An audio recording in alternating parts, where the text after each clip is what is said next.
Jaya Gopi Janavallabha Girivaradari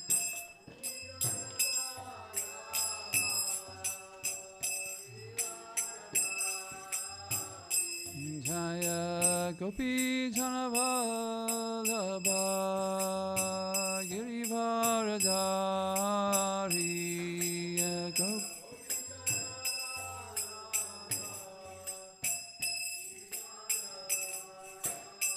Yashodanandana Brajajana Ranjana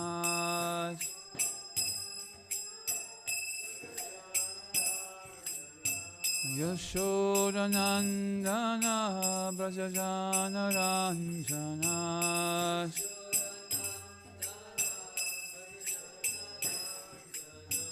Yamuna Tira Vanachari Tira Yamuna Tira Vanachari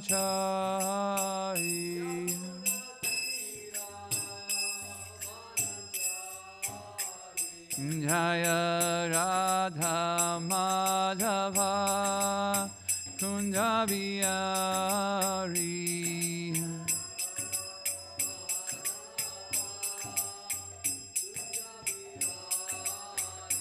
Jaya Radha Madhava Kunjabiyari Radha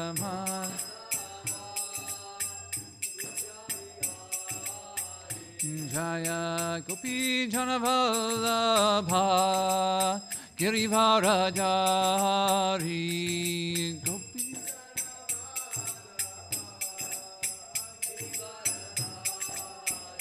Jaya Gopi Janavallabha Girivaradari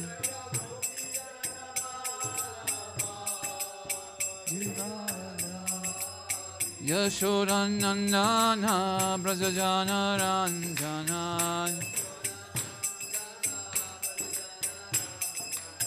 Yashodanandana Brajajana Ranjana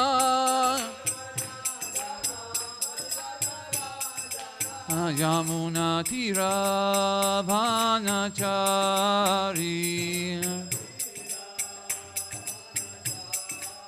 Yamuna Tira Vanachari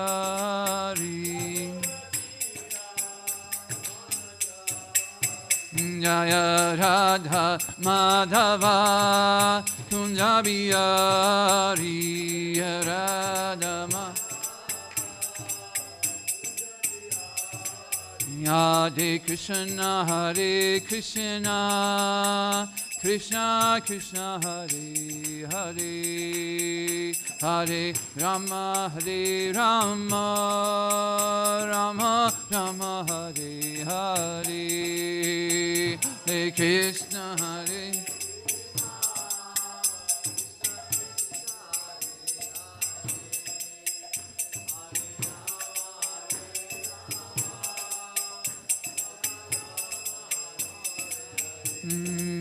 Hare Krishna Hare Krishna Krishna Krishna Hare Hare Hare Rama Hare Rama Rama Rama Hare Hare Hare Krishna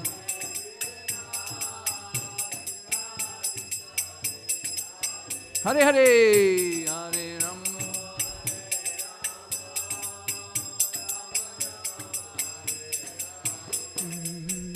Jaya Radha Madhava Radha Madhava Shri Radhe Radha Madhava Radha Madhava Shri Jaya Radha Kalasanji Radha Kalasanji Shri Radhe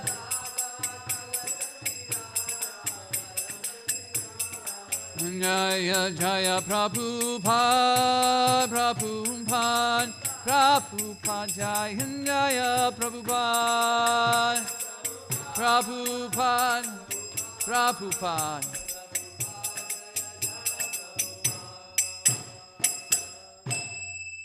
Shri Shri Radha Madhava ki jai, Shri Shri Radha Kalashanji ki jai, Shri the Prabhupada ki jai, Gaura Pramanandi. Thank you, Prabhu.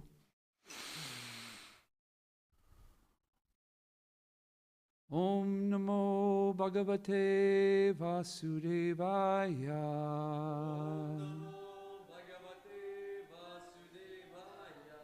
Om Namo Bhagavate Vasudevaya.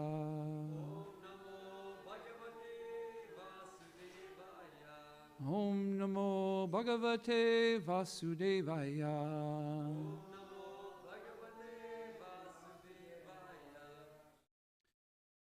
Our two verses here. Can we all sing together, please? Both the Sanskrit and the translation. Narayanam namaskrityam namram shivam namotamam devim sarasvatim vasyam tato jayam yudirayat. Before reciting the Srimad Bhagavatam, which is the very means of conquest, one should offer the respectful obeisance unto the Supreme Personality of Godhead, Narayana, unto Narayan Rishi, the supermost human being, unto Mother Saraswati, the goddess of learning, and to Srila Vyasadeva, the author. Nashta prayasha breshu nityam bhagavata sevaya bhagavati utamasloke bhaktir bhavati naishtaki. By regular attendance on the classes on the Bhagavatam, and by rendering of service to the pure devotee, all that is troublesome in his heart is almost completely destroyed, and loving service unto the Personality of Godhead, who is praised with transcendental songs, is established as an irrevocable fact. Om Gyantamarandasya Gananjana Salakaya Chakshuran Mritam Yena Tasmai Shri Guruve Nama. I offer my respectful obeisance. I was born in the darkness of ignorance, and my spiritual master opened my eyes. Torchlight and offer. I offer my respectful obeisances unto him. Whew. Hare Krishna. So I mentioned before, but I'll just mention it one more time. So we're reading out of Canto 4, chapter 12, text 36 through 52, with the focus verse of 12:42. And today, we're learning about how the unconquerable is conquered. So, who's interested in how to conquer the unconquerable? Yeah? Dustin? You too? Yeah. Okay, if we can start off with 36. And we have a few verses here. So I'll ask that for a certain amount of verses by the person who's going to be reading. So if you could do 36 through 38, including 38, please. The self-effulgent Vaikuntha planets, by whose illumination alone all the illuminating planets within this material world give off reflected light, cannot be reached by those who are not merciful to other living entities. Only persons who constantly engage in welfare activities for other living entities can reach the Vaikuntha planets. Persons who are peaceful, equipoised, cleansed, and purified, and who know the art of pleasing all other living entities, keep friendship only with devotees of the Lord. They alone can very easily achieve the perfection of going back home, back to Godhead. So this is Maitreya Rishi speaking, and he's given the ways that Dhruva Maharaj is going back home. And what did he mention were those ways that Dhruva went back home, back to Godhead, or why? In what way? Merciful to others? Anybody else catch anything? Yeah, from these three verses right here. Two verses, basically.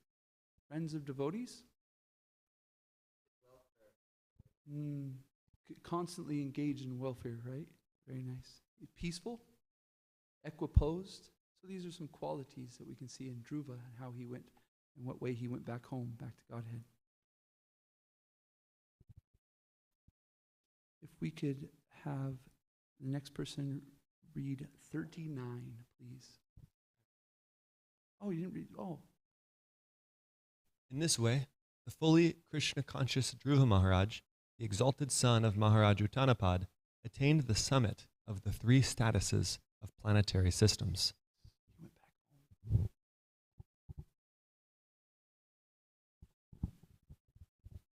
Saint Maitreya continued, "My dear Vidura, descendant of Kuru, as a herd of bulls circumambulates the central pole on their right side, all the luminaries within the universal sky unceasingly circumambulate the abode of Dhruva Maharaj with great force and speed. After observing the glories of..." Just a second. Just Hare 30, Krishna. please. I'm sorry. Thank you, Dustin. Hare Krishna. So all of the universe is circumambulating Dhruva Maharaj. Can you believe that? Right now? What are we doing? Right? It's pretty amazing, huh? The Prabhupada mentions in the purport that we cannot conceive how exalted is the position of the servant of the Supreme Personality of Godhead. We are all circumambulating Dhruva right now. This is how exalted he is. Not only us, but every planet, right? Because we understand that every planet has a personality of that planet. So they're all, every living entity right now is circumambulating Dhruva. It's pretty cool, huh? Okay, let's see what we got next. If somebody could read 40, please. After observing the glories of Dhruva Maharaj, the great sage Narada, playing his veena, went to the sacrificial arena of the Prachetas and very happily chanted the following 3 verses. So who appears? A devotee favorite, Narada Muni, right? And you can imagine that Narada Muni just saw his disciple go back home, back to Godhead, or knows of it, right? How happy he must be for his disciple, right?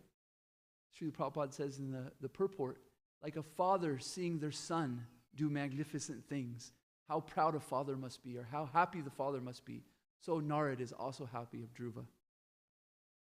We're actually going to skip 41 through 43, and we're going to come back to it because 42 is our focus verse. So what we'll do is we'll skip to the rest of the verses. Let me see, 44 through 52.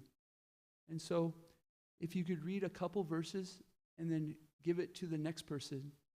And so in these verses, these last verses of the Bhagavatam, of this chapter 12, I'm not going to say anything in between, but I'd like to encourage you all to just really listen attentively right here, because you're going to find, I think, a great amount of gratitude in hearing these verses, a great amount of gratitude for the Srimad Bhagavatam that Srila Prabhupada has given us. Because, I'm not even going to say why. You'll see why, okay? So, 44, and just after a couple, give it to the next person. Text 44. The great sage Maitreya continued, "My dear Vidura, whatever you have asked from me about the great reputation and character of Dhruva Maharaj, I have explained to you in all detail. Great saintly persons and devotees very much like to hear about Dhruva Maharaj." By hearing the narration of Dhruva Maharaj, one can fulfill desires for wealth, reputation, and increased duration of life. It is so auspicious that one can even go to a heavenly planet or attain Dhruva Loka, which was achieved by Dhruva Maharaj just by hearing about him. The demigods also become pleased because this narration is so glorious and it is so powerful that it can counteract all the results of one's sinful actions. Anyone who hears the narration of Dhruva Maharaj and who repeatedly tries with faith and devotion to understand his pure character attains the pure devotional platform and executes pure devotional service. By such activities, one can diminish the threefold miserable conditions of material life.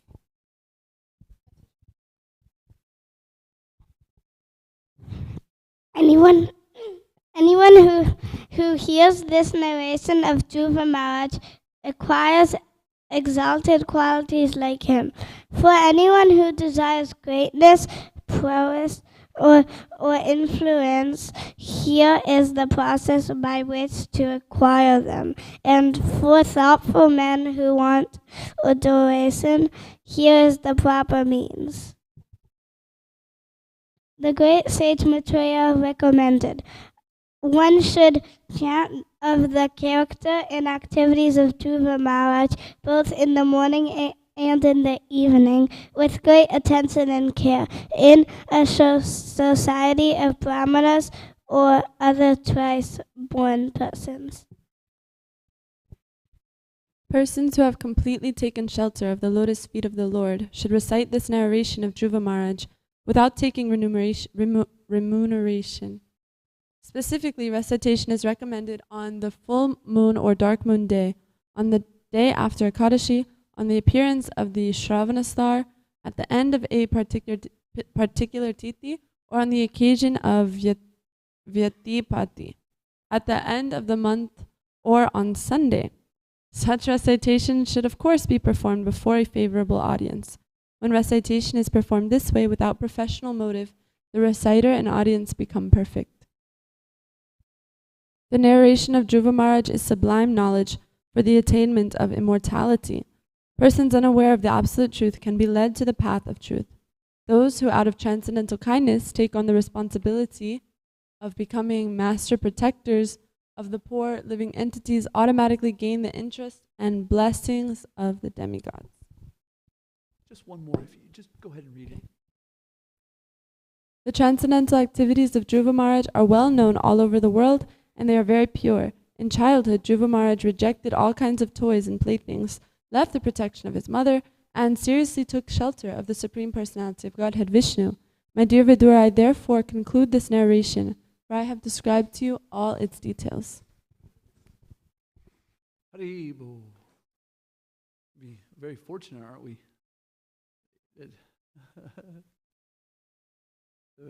The Srimad Bhagavatam is just a daily thing we do for a lot of us.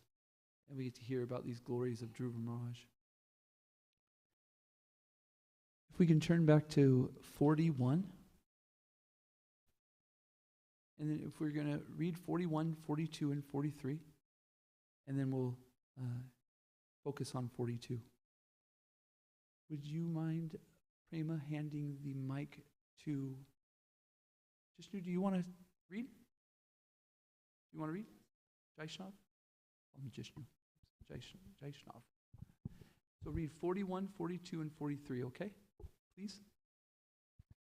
The great sage Narada said, simply by the influence of spiritual advancement and powerful austerity, Dhruva Maharaj, the son of Suniti, who was devoted to her husband, acquired an exalted position not possible to attain even for the so-called Vedantists or strict followers of Vedic principle, not to speak of ordinary human beings.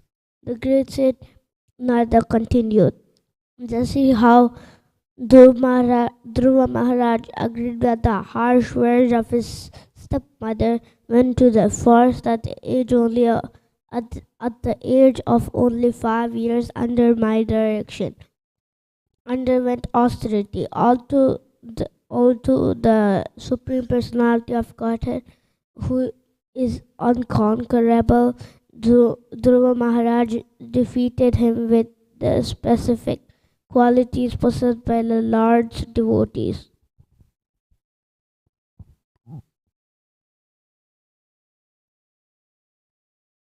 One more, please. Dhruva Maharaj attained an exalted position at the age of only 5 or 6. After undergoing austerity for 6 months, alas, a great Kshatriya cannot achieve such a position even after undergoing austerities for many, many years. Can we go to 42, please? I'm feeling a little tongue-tied today. So will somebody read the Sanskrit for us, and then we can repeat?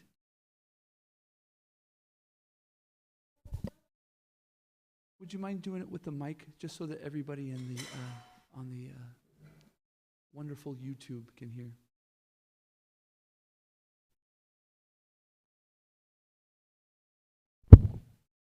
Ya Panchavarsho Gurudara Vaksharar Ya Panchavarso Gurudara Vaksarir Vinena Yato Hridayena Duyata Vinayato Hirdayena Duyayat Vanamara Desha Karojitam Prabhum Vanamadadish Karojitam Prabhum Jigaya Tad Bhakta Gunai Parajitam. Jigaya Tad Bhakta Gunaya Prajitatam Panchavarsho Gurudara Vaksharer Ya Panchavarso Gurudara Vaksarir Bhinena Yato Hridayena Duyata Vinayena Yato Hirdayena Duyayat Vanammadadesha Karojitam Prabhum Vanambadadesha Korojitam Prabhum Jigaya Tadbhakta Gunai Parajitam Jigaya Tadbhakta Gunayi Parajitam Ya Panchavarso Gurudara Vaksarir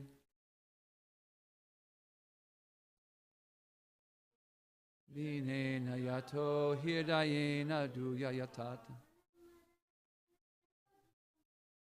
Vinamadede Karojitam Prabhum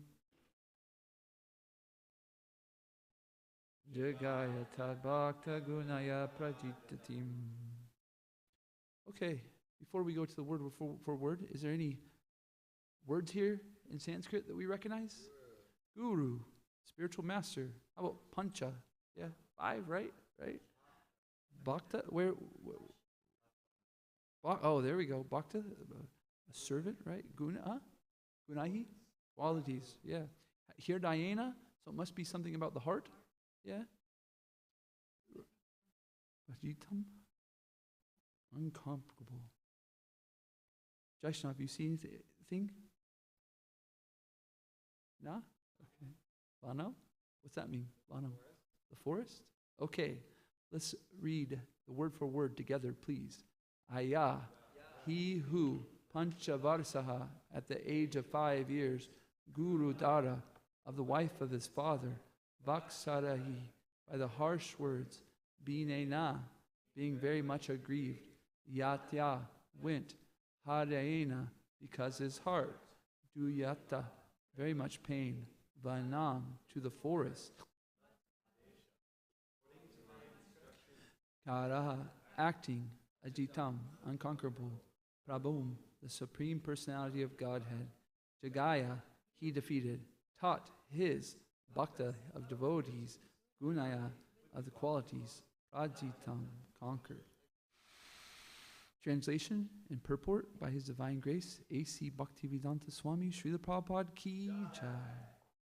The great sage Nard continued, just see how Dhruva Maharaj, aggrieved at the harsh words of his stepmother, went to the forest at the age of only 5 years and under my direction underwent austerity. Although the Supreme Personality of Godhead is unconquerable, Dhruva Maharaj defeated him with the specific qualifications possessed by the Lord's devotees. Purport. The Supreme Godhead is unconquerable. No one can conquer the Lord, but he voluntarily accepts subordination to the devotional qualities of his devotees. For example, Lord Krishna accepted subordination to the control of Mother Yashoda because she was a great devotee. The Lord likes to be under the control of his devotees. In the Chaitanya Charitamrita, it is said that everyone comes before the Lord and offers him exalted prayers, but the Lord does not feel as pleased when offered such prayers as he does when a devotee, out of pure love, chastises him as a subordinate. The Lord forgets his exalted position and willingly submits to his pure devotee. Dhruva Maharaj conquered the Supreme Lord because at the very tender age of only 5 years old, he underwent all the austerities of devotional service. This devotional service was the course executed under the direction of a great sage, Narad. This is the first principle of devotional service. Adya Gruv Asarayam. In the beginning, one must accept a bona fide spiritual master, and if the devotee follows strictly the directions of the spiritual master, as Dhruva Maharaj followed the instructions of Narada Muni, then it is not difficult to achieve the favor of the Lord. The sum total of devotional qualities is development of unalloyed love for Krishna. This unalloyed love for Krishna can be achieved simply by hearing about Krishna. Lord Chaitanya accepted this principle, and if one in any position submissively hears the transcendental message spoken by Krishna or about Krishna, then gradually he develops the qualities of unalloyed love. And by that love only he can conquer the unconquerable. The Mayavadi philosophers aspire to become one with the Supreme Lord. But a devotee surpasses that position. Not only does a devotee become one in quality with the Supreme Lord, but he sometimes becomes the father, mother, or master of the Lord. Arjuna also, by his devotional service, made Lord Krishna his chariot driver. He ordered the Lord, "Put my chariot here," and the Lord executed his order. These are some examples of how a devotee can acquire exalted position of conquering the unconquerable.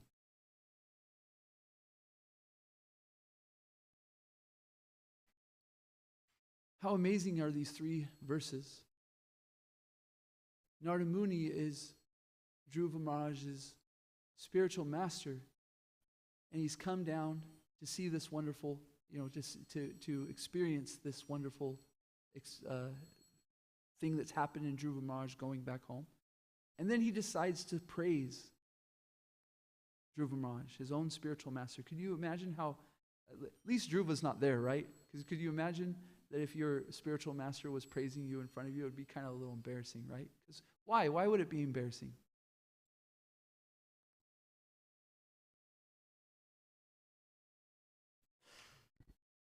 Because it's only by the grace of the spiritual master that there's anything to even praise. He's given us any good quality that we have that is to be praised is given by him, right? And it's got to be pretty embarrassing because we understand he has so much more of these qualities than us, right? So in 41, Narada Muni says that no ordinary person. And so we can understand that Dhruva Maharaj is no ordinary person. He's conquered the unconquerable. And how, if we could say in 2 words, how did Dhruva Maharaj conquer the unconquerable? Devotional service, right? There's 26 qualities of the devotee, right? And the number one, the one that leads to all the other qualities is devotional service? Yes, no?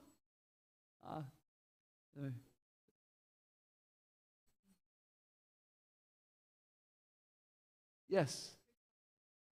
Gotcha. So by only taking shelter of Krishna, we are following the orders of the spiritual master, right? Narada Muni comes down and speaks these directions, says, do like this and you will obtain your desire. Srila Prabhupada says in this purport, if you wouldn't mind looking for Dhruva Maharaj conquered, I want to go back to this statement by Srila Prabhupada. This devotional service is the most attractive quality of the devotee, this unalloyed, surrendered devotional service. Srila Prabhupada says, Dhruva Maharaj conquered the Supreme Lord because at the very tender age of only 5 years old, he underwent all austerities of devotional service. Just watch how many times Srila Prabhupada says devotional service. This devotional service was, of course, executed under the direction of the great sage Narad. This is the first principle of devotional service. Ad Guruv Ashrayam. In the beginning, one must accept a bona fide spiritual master, and if a devotee follows strictly the directions of the spiritual master, as Dhruva Maharaj followed the instructions of Narada Muni, then it is not difficult for him to achieve the favor of the Lord. Could you imagine achieving the favor of the Lord? It's got to be pretty awesome, right? We in this world start to imagine achieving the favor of Elon Musk. Oh, if I was to achieve the favor of Elon Musk, how powerful I must be. But can we imagine obtaining the favor of the Supreme Personality of Godhead is the owner of everything? That's pretty amazing, right? And how do we do that? Yasa prasada, bhagavat prasado, yasa prasada nagati gatopi. By the mercy of the spiritual master, one received the benediction of Krishna. Without the grace of the spiritual master, one cannot make any advancement. So this is Narada Muni's mercy on Dhruva Maharaj. He's given him this process by which to obtain the favor of the Lord. Trista, would you mind going to Bhagavad Gita, chapter 12? And go to text 15, please. What's the title of this chapter? Chapter 12. Devotional service, right? So let's see what Krishna wants or what Krishna appreciates, and we can get the favor of the Lord. Just the translations 15 through 20 would be great, please. Thank you. I should have been more clear there. My bad.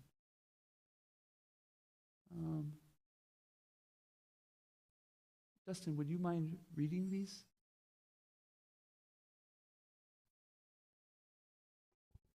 Hare Krishna. He by whom no one is put into difficulty, and who is not disturbed by anyone, who is equiposed in happiness, in distress, fear, and anxiety, very dear to me. Krishna says, very dear to me. Okay, let's see. My devotee who is not dependent on the ordinary courses of activities, who is pure, expert without cares, free from pains, not striving for some result, is very dear to me. Very dear to me, Krishna says. One who neither rejoices nor grieves, nor neither laments nor desires, and who renounces both auspicious and inauspicious things. Such a devotee is very dear to me. Very dear to me.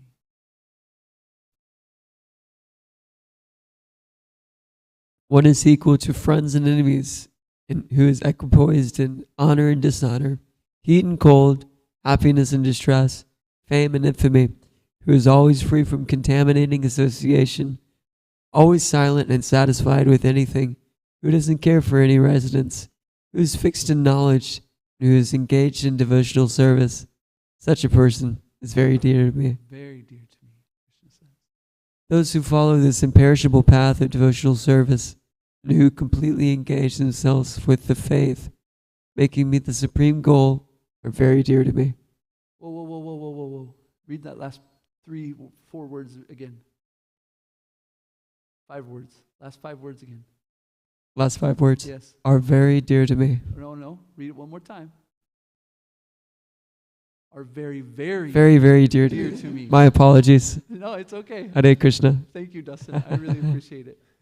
Thank He you. says the imperishable path of devotional service is very, very dear to me. Because of some of our humility, we may read this and think, oh, my Krishna.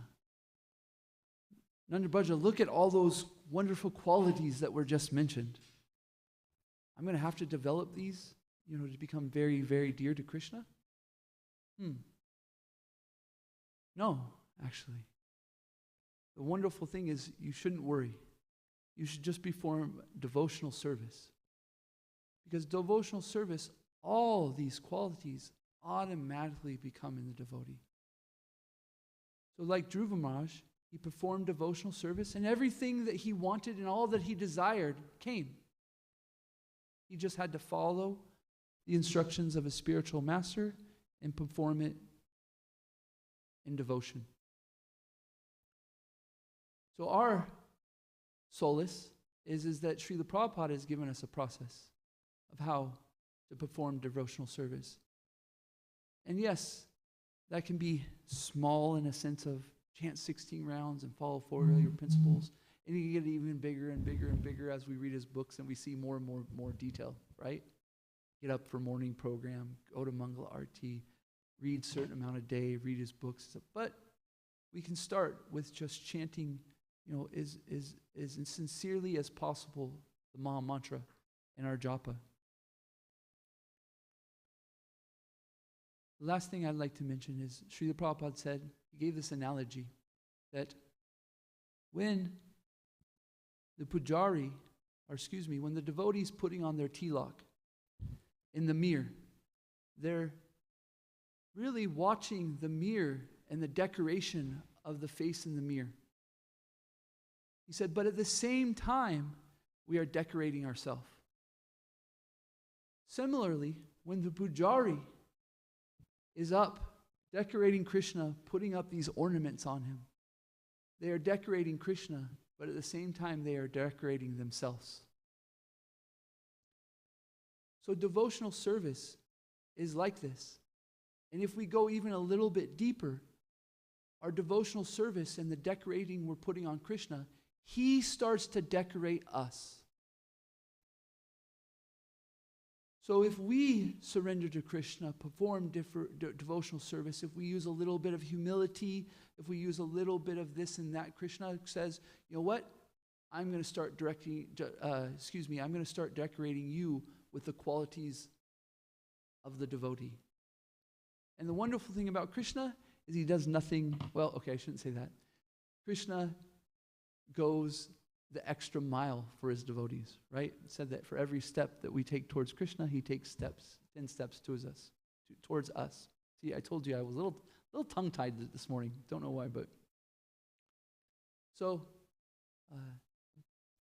devotional service to Krishna, we are decorating our lives with these qualities, and even just a small quality, it doesn't matter. That's the understanding, is it doesn't matter because we're practicing devotional service.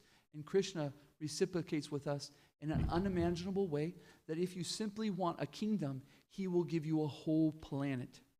And so we just come to Krishna, and the message that we hear from Dhruva Maharaj is just perform, and Narada Muni, just perform devotional service. Come to Krishna as you are. Do not worry. Just follow the message of the spiritual master and keep moving forward. So that's 8:14. If anybody has any questions, comments, thoughts, Prabhupada Priya Prabhu, please. Hare Krishna. Thank you, Prabhu. I had a lot of nice thoughts as you were talking. One thing is that you were saying that these good qualities, devotional qualities, are ornaments, that Krishna decorates us with these ornaments. There's actually a verse that talks about that in Bhagavatam. Oh, really? That lists some of the qualities and then says, Sadhava Sadhu Bhushanam. So the Bhushanam means ornaments. It literally means ornaments. And so the verse goes, Titikshava Karunakam, Surida Sarvadehinam, Ajata Shatrava Shantam, Sadhava Sadhu Bhushanam. So it lists the qualities like Titikshava, tolerance, Karunaka, compassion, being the well-wishing friend of all living entities, not having any enemies, religiousness. That these are the actual ornaments, sadhu bhushanam, the ornaments of a sadhu devotee. So, yeah. Then another thing I thought of was, because we're talking about conquering the unconquerable, and then, we recite every morning that the verse that ends with Tato Jayo Mudirayat, that the Srimad Bhagavatam is our very means of conquest. So, one might wonder, what are we trying to conquer? Like, what are we trying to get conquest over? And then usually I would think, well, we're trying to conquer over the influence of Maya, our, illusion, our ignorance, our anarthas, the material energy. But ultimately, what we're trying to conquer is Krishna. We're trying to conquer his heart, and win his love for us. And there's another nice verse. Maybe you can pull this up just to do it. It's actually Prabhupada, in his second paragraph to the purport that we read for the focus verse, Prabhupada paraphrases this verse. That's what he's doing when he's emphasizing that hearing about Krishna, the importance of hearing about Krishna.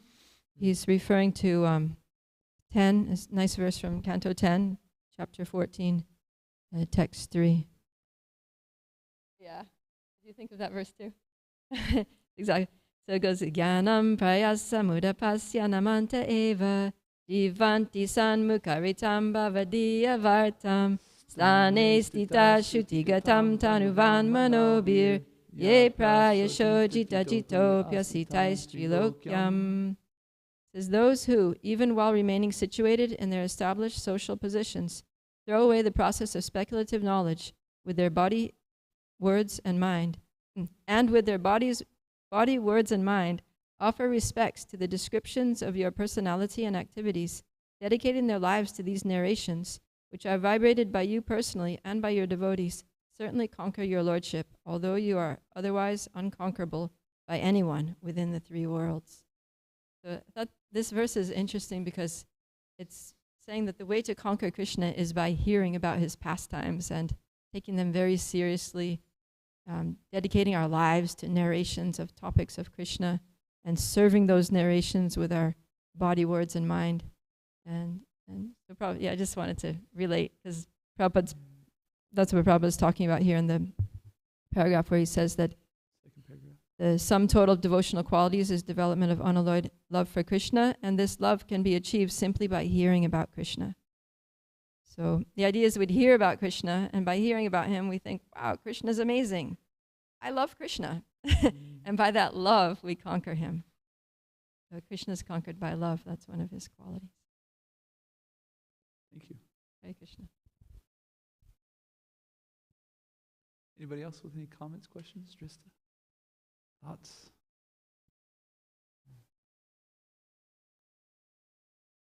Drista, you had something?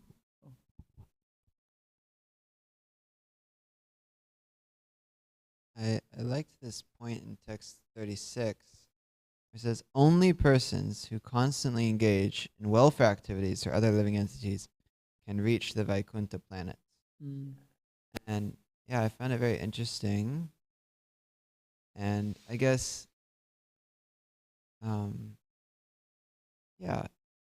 my previous understanding, it was like Lord Chaitanya really like inaugurated this welfare spiritual life, I guess. Or like kind of the Bhajananandi and the Goshtanandi. Of course, chanting Hare Krishna is always benefiting all living entities, but I just thought it was an interesting point. Do you have any thoughts on this? Yeah. I mean, bhakti is that which is, everything is obtained, everything is within bhakti, right? The welfare activities, even when the bhakti yogi, or the devotee, the bhakta, is opened a door for, somebody makes advancement because Krishna is in their heart and he just appreciates anything that someone does for their devotee. And so, by making the aim of our life, the goal of our life, just pleasing Krishna, everything is taken care of. It's the welfare for everybody. For instance, it said that just by going back home, back to Godhead, 21 or 11 or 10 or 14, whatever, 9 generations of our family is taken back. So you can just, if you start to look, it would be interesting, right, to do a PowerPoint on all of the little things that the bhakta, the devotee that does, that permeates into other people's lives would look like. And we could see the web, basically, that bhakti creates, Like, we could write down a PowerPoint of, okay, this is how many generations, 21, can you just imagine how, and then we go, just by any activities, and you start just thinking about the activities and stuff of that somebody performs towards the devotee, and they're getting benefit. And really, you just like, it becomes a point where it's just like, whoa. Like, just by performing devotional service, so many people have an opportunity to make a little bit of a step towards Krishna.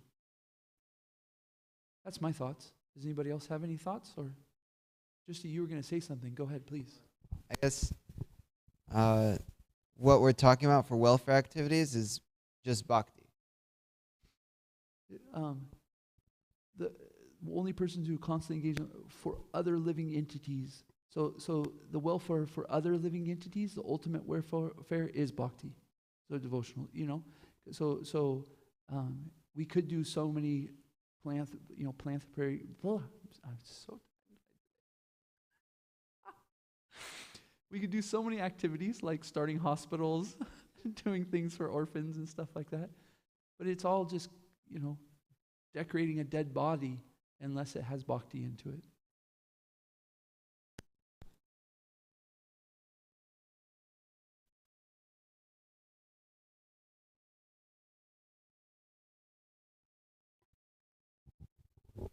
I just wanted to uh, make a small comment. I heard in a class recently that the 21 generations going back. Mhm. So the question was raised. So do those generations of people don't have to go through all the struggles in Krishna consciousness? So the answer that was given was like they still will have to face and go through the purification. It's not this that they'll automatically Yeah. be given like a free ticket or whatever. Yeah. I mean, we all have our freedom of choice, right? So we can't just like take that away from our 21 generations, right? However, Krishna is such our friend and loves us so much. He's like, I'm going to do everything I can to put them, myself, in front of them. I'm going to get my devotee in front of them. I'm going to give them the opportunities to eat prasadam. I'm going to find a way that person will become attracted to me. So you don't worry about it. I've got it taken care of, And eventually, they're going to smell a cookie made by Drista and offer it to Krishna, and they go, oh, okay, this is life. What I've been doing for so long is foolish. Let me eat prasadam cookies. Thank you, Prabhu. Appreciate that.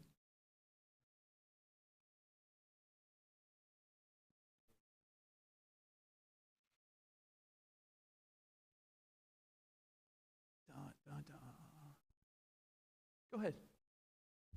We still have 7 minutes, so if you make a comment and then somebody else gets inspired too. Oh, do you have something? Okay. I appreciate the emphasis you made on Krishna saying, very dear to me. And the last one, very, very dear to me. I find when I read that section, also chapter 9 of the Gita, Krishna gives so many assurances. My devotee will never perish. He says, Yoga kshemam vahamyaham. I'll carry what you lack, preserve what you have. Apichat sudaratro. Even if you do the most abominable thing, if you're properly situated, doing devotional service, you're a sadhu. And you'll quickly become righteous and attain lasting peace so many times. And then, of course, sarva dharman parityajya. I'll take total care of you. Don't worry about anything. When we read Gita, it gives us so much confidence in Krishna's protection. And Krishna reveals his character, the love of his heart, the love for his devotees. So it's like Prabhupada Priya's point. The more you hear about Krishna, how can you not fall in love with him? He's so wonderful. Who can be more kind than Krishna? These are some thoughts. I really appreciate that you read that section in 12th chapter. Heart-melting words. Any other comments? Thoughts? Drista, Prabhu?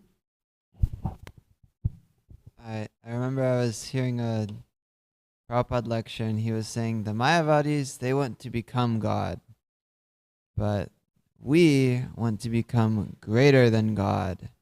And then he points at Mother Yashoda with a stick, about to chastise Krishna, and he says, like, just see how the devotee is put in the superior position over Krishna. That was kind of like the theme of your class. Thank you. I get scared even thinking about saying that. I want to become greater than God. All my previous misunderstandings. Yeah, right? Let me do some austerities to become invincible, like Hiranyakashipu. But even then, Hiranyakashipu couldn't even outsmart Krishna, right?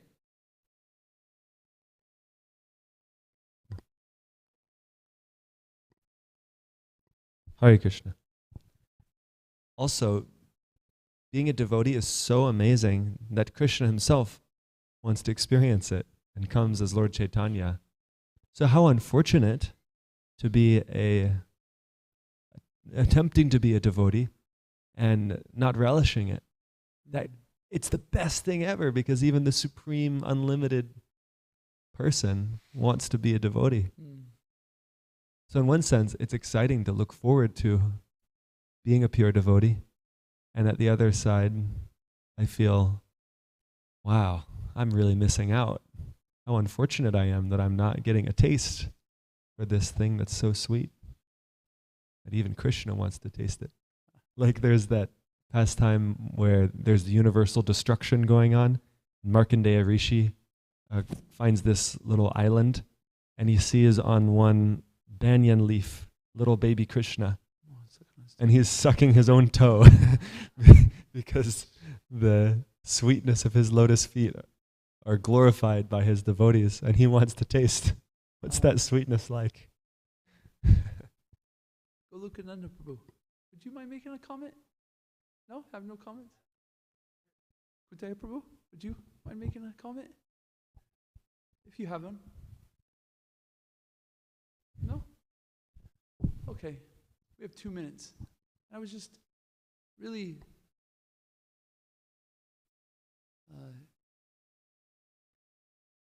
trying to look at this story of Dhruva Maharaj and a little bit about, a little of my journey through it, and reflecting on this story. And I want to share that one thing that I really got is this determination that not to be fearful of what I supposedly want, to go after it with determination, not because it's what I want, because I think that's a hint that Krishna wants it. That's something that Krishna really wants. And so I become very determined to try to do it for Krishna's pleasure. And then my false ego goes, wait a minute, Nanda Braja. What if you're doing it for you? What if you just want pride? You just want this, you want this, you want this. I go, you know what? Whatever. Krishna says he'll take care of me. So if it's this or that or this or that, Krishna will take care of it. He will make it clear and he will take it from me. So what fear is there? What fear do I have? And you know what? I have great confidence that if I am a little bit confused and if I am a little bit off, then who will protect me and who will put me on the right path? My spiritual master and Srila Prabhupada and Krishna. So what do we have to fear? It's like we have the whole world just right here on our hands. Go get it. Krishna will take care of you. Don't worry. He'll move you. He'll encourage you. He is your intelligence. So the intelligence you're using to go get this or go get that or do this or do that is being provided by Krishna. And if he really knows what's best for you, he won't give it. And he'll adjust us in a way that we don't become smashed. Right? Don't adjust me too much because I might just become, But he'll do it nicely. He'll guide it. He'll direct us nicely. So that's one of the things, and we were reading these last few verses and like the story of Dhruva Maharaj, boom, boom, boom. And I was like, yeah, I felt some of that. I felt this determination. Matter of fact, it says, if you want to influence people, then read this pastime. And I was like, whoa, influence people. And then I'm reading a book called How to Make Friends and Influence People. I was like, oh, okay. It's not that bad of a thing to influence people when you're trying to influence them in a 2-minute monologue to say, hey, don't be scared. Maybe I have a little influence on you guys. I don't know. But if I did, that would be a good influence, right? To encourage you to not be scared, to perform devotional service, go get it, and chant your rounds nicely, and really beg the Lord that his lotus, pray it to the Lord's lotus feet. You protect me. You got me. Okay, 8:31. Everybody enjoy prasadam. Hare Krishna. Srimad Bhagavatam ki jai. Srila Prabhupada ki jai. Gaura Pramanande Hari Hari Bo.